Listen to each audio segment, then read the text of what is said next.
Hi, Moy, it's TEMPHUiBIS here, and today's going to be the Q&A. I said about a couple of weeks ago that I was going to come out with this Q&A, so I asked for some questions from some subscribers. Got those. There isn't really a month on this one, because I'm not sure if I'm going to come back and do this monthly. You know, maybe when I'm finished with this Q&A and you guys ask more questions, maybe when I get enough, I'll probably just do the next one and all that. So we'll see how it goes then. But here's gonna be the questions that I got here from subscribers. The first one is from Martin R Cruz. Have you heard of Lucky Chloe, the one that'll be in Tekken 7? Her fighting style is freestyle dance, in case you're wondering. Yeah, I knew about her. To be honest, I noticed a lot of people had a lot of problems with her for that because she's sort of that stereotypical Japanese type girl and everything and all that. Yeah, I probably don't have that much of a problem with it. Usually those are the type of girls I fancy anyway. Obviously, if you're talking about a Japanese girl, that you probably might expect that time.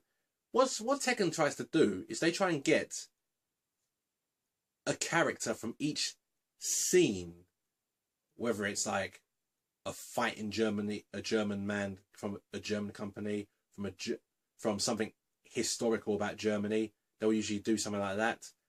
So, or just a casual German you see on the streets, whatever they could do and everything and all that. They'll do it with Japanese. They'll do it with a lot of things. I think that's what they've kind of done with her.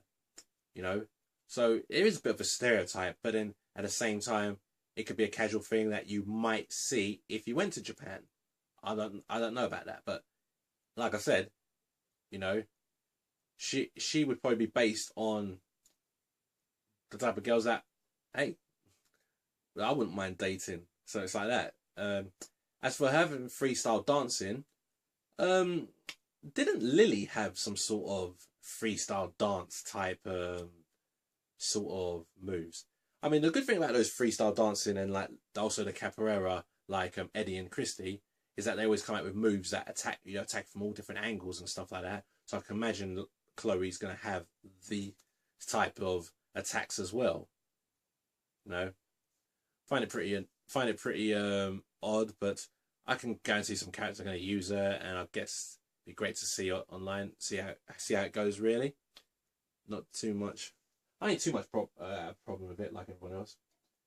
Are you excited for Mortal Kombat X coming this April? I'm excited for the game, but I'm not too excited for the fact that I know that it's probably going to have a lot of DLC on disc and everything and all that. You know, I remember when I bought Mortal Kombat 9 and there was characters I couldn't pick, certain costumes I couldn't have with certain of my characters and all that, and they were all on the disc, but of course you had to pay extra for them. Later on, they brought out the Game of the Year edition of Mortal Kombat. You know, and I thought it's kind of I thought it was bloody out of order, bloody annoying. They did the same thing with Resident Evil 5 as well. So that's one of the things. It's like, but I am hyped for the game because, yeah, seeing some of the characters for the game, even though I believe, that Kotal Khan is a complete rip-off of Ancient Ogre in Tekken. I don't know what the hell they were doing with that, to be honest. I'm also hyped for the I saw some of the new, what's that damn game called? That damn thing called? The X-Rays. And obviously, it's going to have great new fatalities, I'm sure. I'm hyped to see that they got the brutalities back. I haven't seen any of the videos on those in detail because obviously I don't want to watch those. I don't want to miss everything from the game now. I don't want to watch all of the fatalities and brutalities now. Otherwise, what will be new in the game when I get the game? So I'm going to get the game. I was going to wait until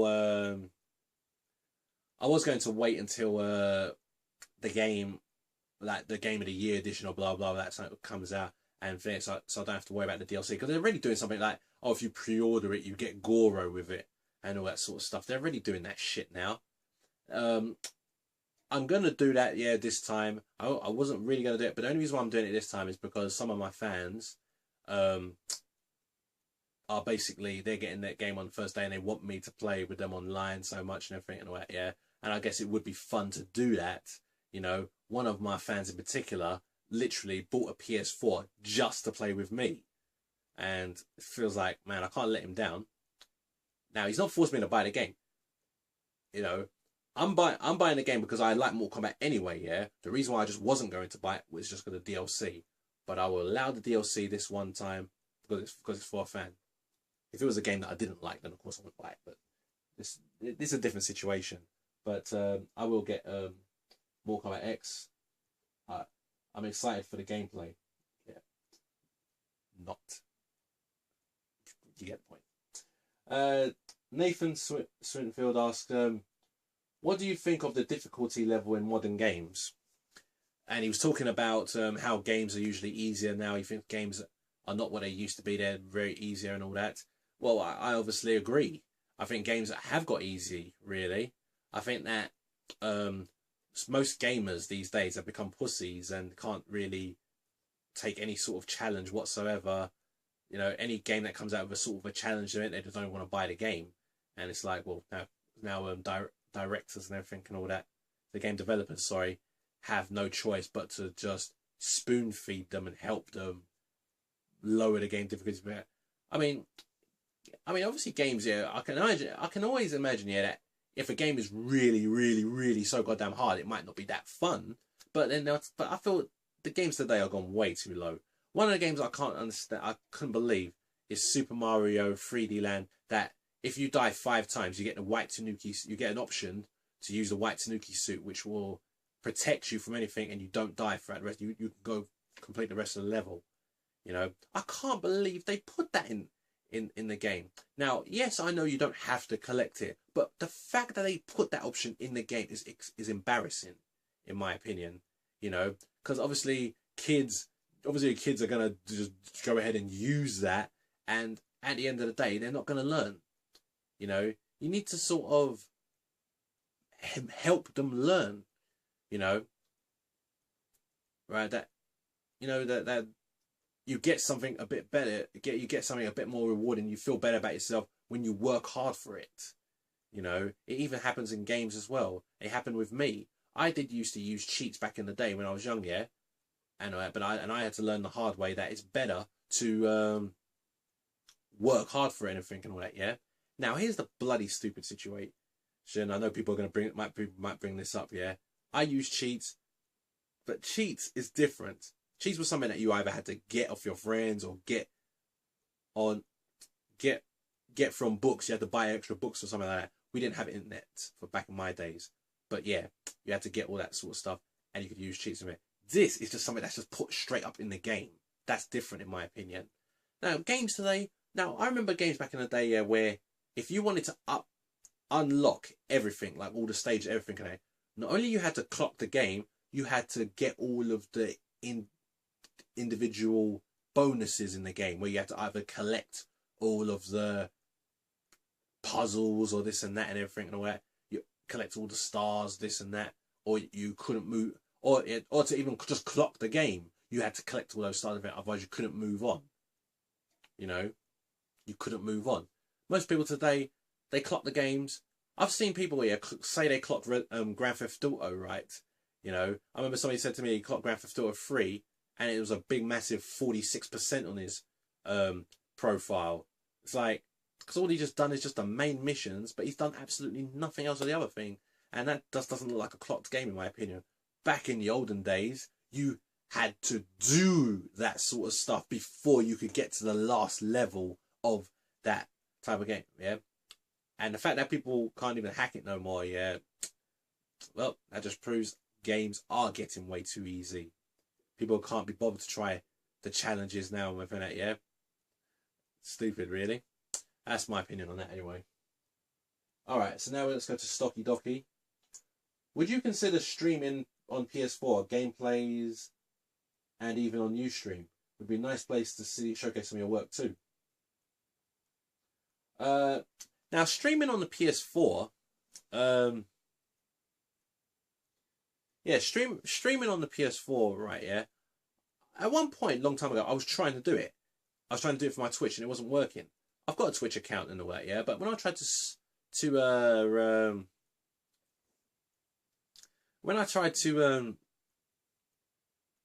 thingy, it wasn't when I tried to stream, it wasn't working. I couldn't get it running. I don't know if it was because of the time I did it. Maybe it was a bad time or whatever, or I just don't know the settings properly. So I'm a little bit of a noob at that. But then I kind of forgot about it. Yeah. But the reason why for that is because I don't actually do. I hardly played it games as much as I used to. You know, I need to get back to playing games. I always keep saying I'll play some games, but I never do. It's like this and that. I think like the only game I've been playing recently was Hotline Miami. That's the only one-player game I've played. I should have streamed that, but then I didn't. You know, there's other games that I love, but I'm not playing. It's not because I don't love them. It's just hardly having the time or anything like that. Yeah. The only game I've been playing a lot recently is Super Smash Bros. Wii U, but that's because friends and family keep coming over. You know, it's a multiplayer game. So when it comes to certain one-player games, I haven't really been playing it. Here's one game that I should be banging out. This game here, it's a fantastic game, but like I said, I ain't been playing. Maybe I'll probably stream when Hotline Miami 2 comes out. That is a really good game that I like as well. So we'll soon see what happens on that. You said here that would be a place to showcase some of your work too. What was you talking about on the PS4 or was on Ustream? You know, I usually use live stream when I am thinking. Now, as for showcasing some of my work, I'm not sure what you mean on that in the sense of showing what I'm doing on a computer or anything like that. At the moment, I haven't really done much music or anything like that. And my laptop where I stream don't have any of the animation work or anything like that because my computers is where I do the animation work and all that. And I don't connect those to the internet. I don't trust those on the internet. You know what I'm saying? So explain what you meant by "will showcase my work." Did you mean on the PS4? Because if there's a way to actually put your music on the PS4, play pictures and everything and all that, tell me about it. Because obviously, from what I'm seeing on the PS4, you can't do any of that, which is what's making the PS3 look like it was a better console, to be honest. All right, and have you ever been to a Comic-Con or done cosplay? If yes, how was your experience? And if no, why? Well, you all know that I've been to a Comic-Cons because I've done gigs there. Now, about cosplaying, I've never done cosplay. And the reason why is because of, to be honest, yeah, it's kind of a bit of a stereotypical reason, really, yeah. I'm usually that type of guy that when I usually do something, I'm a bit of a perfectionist when I do it. That's a bad thing, personally. But then I also sort of want to make sure I do something right and not get something good. Like, if I was to really cosplay somebody, I'd really want to look like that person, right? Now, one character I would have loved to cosplay as, of course, is King. You know, now, King obviously is olive skin, that, you know, because he's a Mexican. And I'm black. I know some black people will go, so what? Black people can cosplay King. I know some people say that. But I just usually have that type of thing where you just want to make sure you look exactly everything like that character. You know? Now, I know some people already said that I could cosplay Armor King, who is black, but I don't really like Armor King's suit that much and everything and all that, you know. It's all cool and stuff, but not the type of suits I would want to wear. I would prefer King. I'd prefer to be Kings. Then on top of that, I'd need to bulk up. I'd probably need to stop eating pizzas and kebab and all that stuff, yeah. And I'd like to bulk up, become a bit more muscular, you know, so I would look like King there, because obviously we all know what type of build he is. I have seen this picture of this person who cosplayed as King, yeah, who used sponges for his elbow blocks and elbow pads and stuff like that, and his build, he looked like some skinny weird and used a random box with spots on it for his mask. It was funny, but it was stupid in my opinion, and I would not do that. I want to make sure my cosplay looks perfect. Now, some people may say about black characters that there should be a load of black characters that you want to use, that you could do. Now, I haven't actually, there should be some black characters that you could do. There's not really much I'm into. I know Raven would have been a good one for me. Probably is a good one to cosplay, but I'm not really into Raven that much. I'm not really into that many characters and that sort of stuff. I feel what maybe I could do if I had to do a cosplay is get myself a fursuit so I can cosplay as one of my favourite Amphro characters. or maybe I have to get some coloured paint and paint myself some next colours to cosplay as some of my other favourite colours for favourite characters who are usually a different colour. So I don't know. We'll have to see about that one. Stephen Jamieson says, what are your most disappointing moments in gaming? Don't include the bouncer because we all know about that one. So what other disappointing moments would it, as a game ever had for me and where?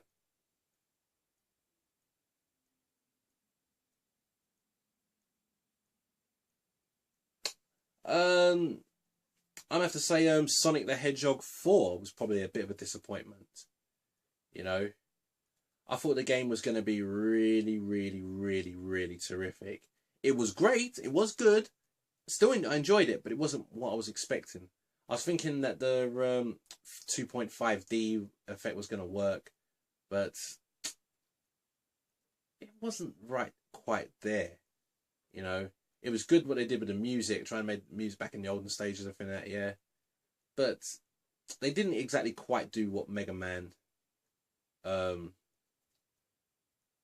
Mega Man did, like, you know what I mean, like what Mega Man 9 did. Another disappointing game, I think, yeah, was Resident Evil 5 and Resident Evil 6 on top of that, and Operation Raccoon City. Because the reason was why is because it's like annoying that Resident Evil started to go this direction, and it's decided to keep going that direction. You know, it just took a turn that was just not what people wanted in the games. You know, so that was a bad thing. When was the first time that the graphics in a game truly surprised you? Well, there's never a time when graphics actually surprise me. You know, if the graphics of a game is really good and I'll love it, it'll never surprise me or anything like that. Maybe actually, wait, here could be a... I don't know if this is a surprise though. One thing what I was always liked is how Street Fighter 4 was completely different type of graphics. It was artistic rather than realistic. It used that nice good sort of art drawing style textures on the 3D models, which I thought was absolutely different. And it could have been one of my favourite graphics. It's probably could be one of my favourite graphics right there, just because it's artistic. Everyone wants to always do that same old realistic, you know, the same old sort of stuff, which is good, obviously great. I mean, you know, I'm guilty of doing it for myself, really. But it is also nice when games do this nice, good artistic stuff. Maybe that's probably what a shock was. That Street Fighter went that route. Maybe that could have been a shock for me because it did go that weird. I was never expecting them to go a route like that. So possibly that could be the biggest shock from a graphics, I guess. I don't know. You know. And htaste guy, you played a game called NBA Hangtime, and he explains what the game is there, and he showed me some random footage of it and all that. And sadly, I never played it, but I did play NBA Live Tournament Edition, which was for the Mega Drive, which is the game, which is like a prequel to that game. So I never played that one, the one he's talking about. And I thought it was really terrific how you could actually make all these basketball players. You can make an alien basketball player or an anthro basketball player. I thought that was nice and different. So I wish I could have had a chance to play that game. And the gameplay does look very good, arcade-ish, and just simply fun and not too... trying to be too realistic and for that. I usually like realistic basketball games as well anyway. Yeah, I do like NBA Live from EA Sports. But that game did look like it was a bloody fun game to have, and it looks like one that I should have played when I never got my chance to play it. So it looks like I should have. Okay, my camera ran out a little bit there, so I only got a little bit left right here. But yeah, I said the game, it looked like it could have been a really, really great game, and it should have been one I would have kept. And the second question is, have you ever watched the 90s show called Black Rovers? I haven't seen that cartoon, but it looked like it could have been a really good cartoon. You know, so it looked like it could have been a really great cartoon. It did look like 90s style. They were anthro characters, all super dogs and everything like that. And you know what? I've never seen it. That's the show I must have just missed completely. But looking at the intro, looking at the style of thing, I can see myself liking it, despite it being something that looked like it was done in the olden days. I obviously like the old days better, you know.